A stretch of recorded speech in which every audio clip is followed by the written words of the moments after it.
Marshall Pick Chapter 3 147 Losses within the Pavilion Disciples' internal struggles. Every year, there are many who die. Juding-jun, seeing this unflinching and courageous brother, couldn't help but feel a bit alarmed. When he thought that Juding-jun knew he couldn't reach such a degree and was afraid that he would have to surrender. Keep your cool, then you will not be afraid to be burned. This is the way of life, to stubbornly follow your decision. This is perseverance. Despite Yan Kei's sorry figure, his eyes were becoming more and more powerful. Juding-jun knew that if he didn't settle things now, then there will be no end. Thinking of this, Juding-jun rushed forward to execute a palm knife to Yan Kei's neck bone. Yan Kai with an imposing manner swiftly escaped.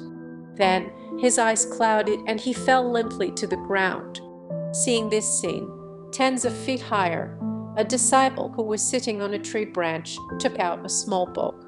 Flipping the page, she wrote, "Trial Disciple Yan Kai versus Ordinary Disciple Juding-jun. Juding-jun wins." The person who was on the tree branch had a graceful figure. It obviously was a woman. It was just that black mask on her face didn't allow people to see her face. But those delicate eyebrows proved that this person was not old. The armband on her arm also indicated her identity, a High Heaven Pavilion Dock Hall disciple. High Heaven Pavilion's Dock Hall is a special sector. The sect's 3 main elders were responsible for governing, and the hall disciples were responsible for recording down all affairs of the sect, no matter how big or small. All matters are recorded. This also included the results of duels between disciples. So for all battles within the sect, you do not have to worry about not being able to prove your wins and earning contribution points.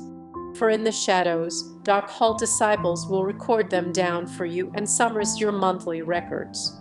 This woman, after recording the outcome for this duel, took out another smaller book from her waist and opened up at May 7th century, 15 years old, Yan Kei's 147th defeat.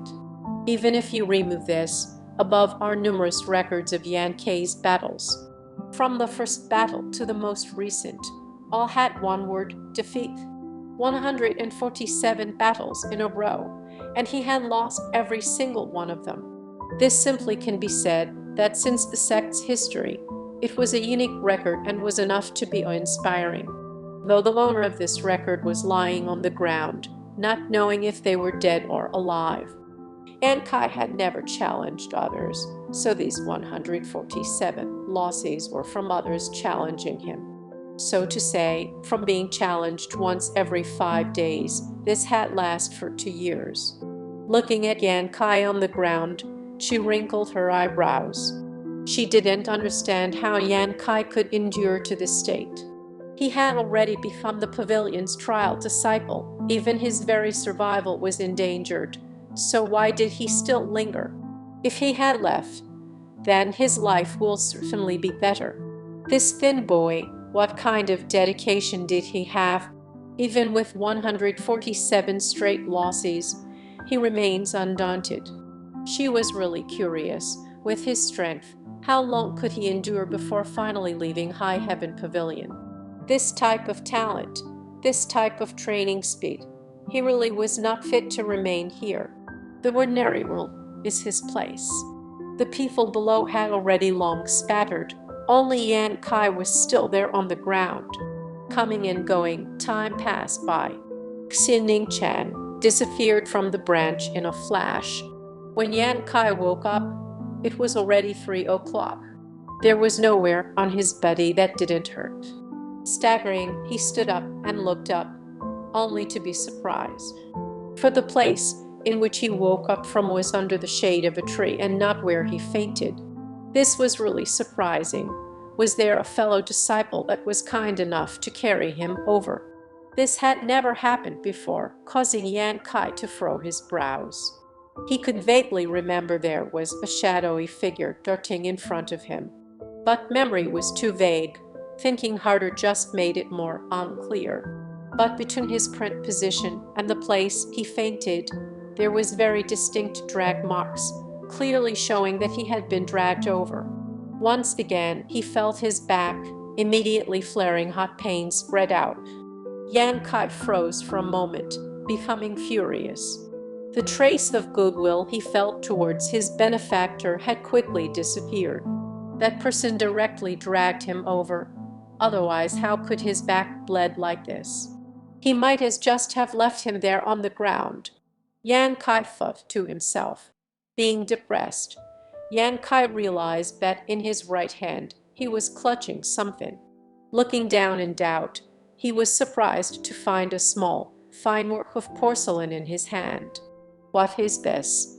This was definitely not his, for the only things that Yan Kai owned were the clothes on his back and his broom. How could he have this? The small porcelain bottle had a label. Yan Kai read it out. Blood clotting cream. Blood clotting cream. Yan Kai knew of this. This was the sect's cream to help heal wounds. Although it was ordinary, its effects were very good. Generally, disciples will carry one bottle around for emergency uses.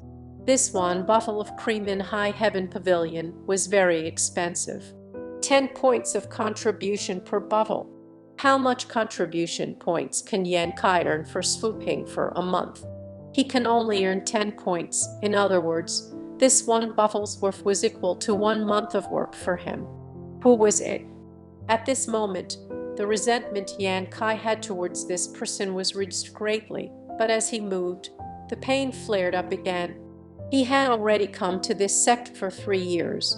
3 years. Within this time, Yan Kai had already gotten used to the lack of compassion between disciples. But today, for this person to leave behind a bottle of blood-clotting cream for him greatly touched Yan Kai's hearts. Originally, he had thought all the disciples were cold-blooded people. Perhaps this bottle of cream was not worth much to them, but to Yan Kai currently, he desperately needed it. There was saying, dripping water is grace, is hard to forget even when one's teeth fall out. Verza, meaning one small kindness must be remembered eternally and returned. Yan Kai was both grateful and tried to remember who it was. It was becoming harder to remember. He could only recall the thin strand of fragrance lingering round. Yan Kai pondered. Coming down and straightening his clothes, he carefully put the bottle away. Yan Kai picked up his broom and commenced his work. Inside and outside all were swept. Then at midnight, his work was considered completed. Yan Kai dragged his tired and hungry body back to his hut. The morning's battle wounds had yet to be treated. Even when Yan Kai was starving, he could only endure. First treat the injuries, then deal with the hunger. Taking off his clothes, he then carried over a tub of water to wash his body. If someone were to be by his side and look at Yan Kai's body, they would cry out in shock. Yan Kai's bones, along with his ribs, were all clearly visible. It was clear that his body didn't have much flesh on it and lacked nutrition. There were also bruises and scars littering his body everywhere. There was practically no place that wasn't scarred. Every 5 days he was challenged. Every time he lost, every time he was knocked unconscious. When old injuries had yet to fade, new ones were added. Switching to any other person, they would be unable to tolerate this pain, but Yan Kai did. Not only did he bear with it, but he continued his daily swooping, not letting those injuries affect him.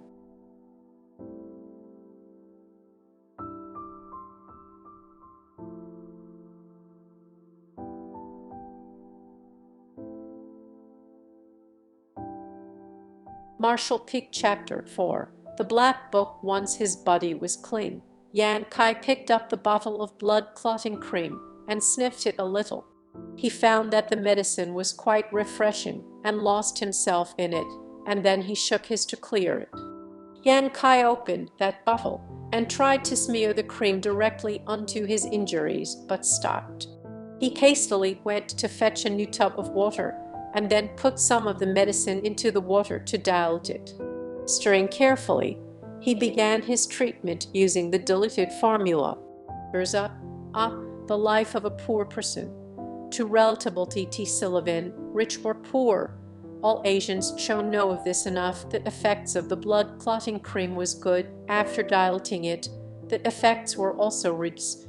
But Yan Kai only had this one bottle, so naturally he would have to use it sparingly. After the tub of diluted was used up, Yan Kai had also finished treating his injuries. However, it also left him some doubts. For the paste's smell was not the same as it was previously and also slightly spicy. Putting his clothes back on, he went to get the dark-colored sweet potato and wolfed it down. Yan Kai then plumped down on his bed and soon fell asleep. The holes in the small roof allowed some light to seep in, lighting up the hut. The hut was extremely sparse. There was no table or chairs. Only one small bed with a deerskin blanket and square-shaped pillow. This was all of Yan Kai's possessions. The deerskin was from a deer Yan Kai hunted previously. Although it was not thick, it was still warm. While his pillow was from his time outside the sect when he was hunting, he happened to pick up. The pillow was a square, a foot long and 3 fingers thick. It looked like stone, felt like one, but didn't bear the weight a stone should. Yan Kai didn't know what it was, but used it as a pillow, and didn't investigate further. This black stone pillow had already been with Yan Kai for a year already, yet he still didn't know what it was. Nonetheless, it was a great pillow. Sullivan, a rock has a great pillow fast asleep. Yan Kai dreamt of today's battle. Time and time again he was hit flying away by Zhu Dingjun. And time again he would stand back up, persevering and continuing with a blood crest on his chest. As the dream continues, the blood crest became more and more powerful. Yan Kai's sleeping face was clenched up in pain, but you could see it was resolved. He only had one goal in his heart, to succeed. Even if he was ordered to cut off his foot or fry his body in flames, he would not cower in fear.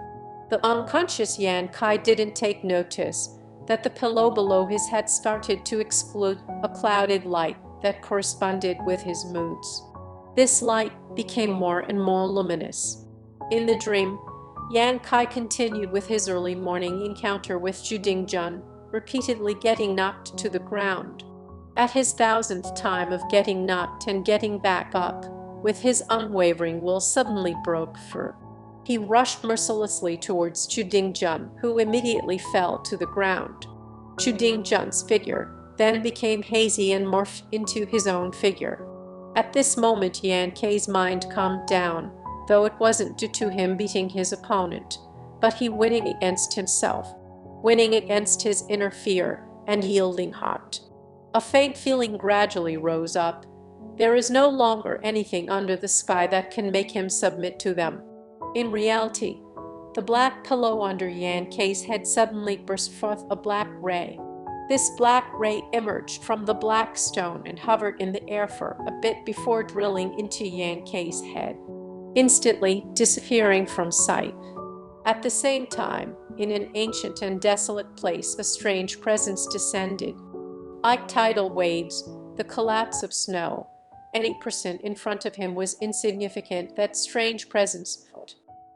Yan Kai suddenly opened his eyes, his whole body sweating and bursting with fear. He was opened by that strange presence. Calming himself, he forced a smile.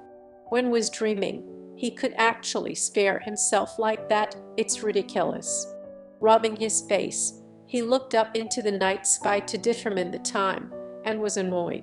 He had only slept for 2 hours, seeing it was quite dark outside. Hurriedly he got up, folded up the deerskin blanket, and repositioned the black stone pillow. As he got up, he frowned and turned to look back at the pillow. This feeling his gut told him that it was not the same. Under doubts, Yan Kai reached out towards the pillow and picked it up. He was correct. Its weight had decreased a lot. Strange, how can this block stone suddenly become so light? Questioning this, more questions started to appear. It was like a thick book was being thrown into the air, with the pages spread out as it landed. Yan Kai was flabbergasted, momentarily forgetting to catch it. Pop! The black stone pillow fell to the ground and opened up like a book. He couldn't believe it, even though it was spread out in front of him. Wasn't this the stone? How could it suddenly turn into a book? The black stone pillow had been with Yan Kai for over a year already. He was very clear. Did he not previously find a black stone and not a book? Did an old turtle take off his shell and become a snake? A while ago when he stooped down to pick up the book, and he immediately felt a connection with it. Looking at it again, he really had to admit it was the pillow he was using. This thick book left him speechless, though there were no words. It was empty, but the book's pages couldn't let him see through it. He gently tried to tear a page, but he couldn't tear it at all. It really makes him rethink. He had owned it for an entire year, and only just discovered its true colors. But such an empty black book, what is its use? He inspected the book all over, and still nothing. With little effort, he still found little change to the page. Then he discovered there was a little change to the page. The strange presence that appeared in the desolate place of his dream had appeared again. A line of golden-colored characters had started to appear. Blood is sighted. The golden body descends, not a miracle. This penetrated deep into the soul, which caused Yan Kai to slam the book shut, with his limbs shaking uncontrollably. Breathing deeply, he managed to calm his heart down a bit. What secrets did this black book hide? He didn't know at all, but he knew that this object he obtained from Black Wind Mountains contains great history. After a long period of silence, he once again opened the black book. This time, he read the first line on the page. Turns out it wasn't a dream. Gradually, other lines slowly appeared.